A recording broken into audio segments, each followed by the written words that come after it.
नाक के छेद बहुत बड़े हैं, क्या मुझे राइनोप्लास्टी से ठीक हो सकते हैं? दोस्तों बहुत बार क्या है, कई सारी चीजें हमारे दिमाग में आती हैं, बट हमें लगता है कि ये पॉसिबल है कि नहीं है। इसमें से एक ऐसा भी है कि मेरे नाक के नॉस्ट्रिल बहुत बड़े हैं, क्या ये भी राइनोप्लास्टी से ठीक हो सकते हैं? यस दोस्तों, बात करते हैं आज की वीडियो में।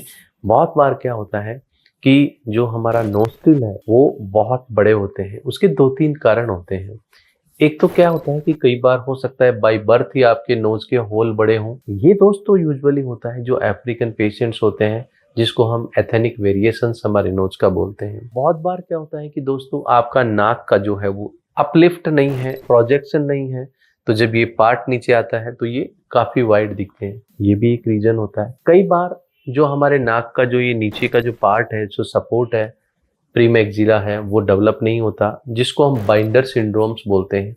उसके अंदर भी क्या है, नोज के नोस्ट्रिल बड़े होते हैं। तो there are so many reasons. अगर हमें इसको ठीक कराना है तो दोस्तों इसके लिए क्या एलाफेस सर्जरी होती है, कि यानी ये जो नाक के जो हमारा नथुने हैं उसके नीचे जो एलाबेस सर्जरी होती है, एक्सिस पार्ट जो है उसको हटाने के लिए।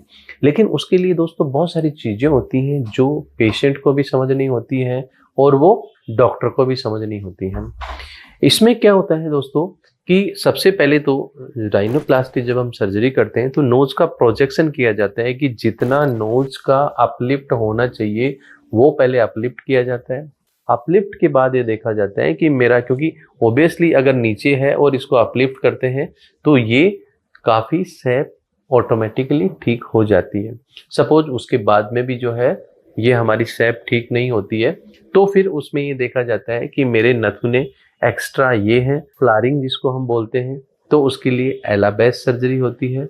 और अगर हमारा ये बहुत ज्यादा चौड़ा है, दोनों नथुने के बीच की डिस्टेंस ज्यादा है, तो उसको सिल सर्जरी होती है। तो ये एलाबेस और जो सिल सर्जरी राइनोप्लास्टी में जो की जाती है, उसके माध्यम से हम नोस्ट्रिल की साइज और हमारा ये जो पार्ट है जिसको हम एला फ्लारिंग बोलते हैं, वो दोनों ठीक की जाती हैं।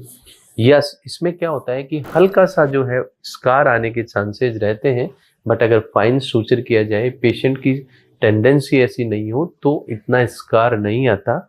और उसके बाद के अंदर एक जो है वो 6 या 7 डेज के बाद में वो सूचर्स ओपन कर दिए जाते हैं एंड जस्ट कुछ ऑइंटमेंट्स लगाए जाते हैं, धूप से बचाव किया जा सकता है एंड वो ठीक हो सकता है।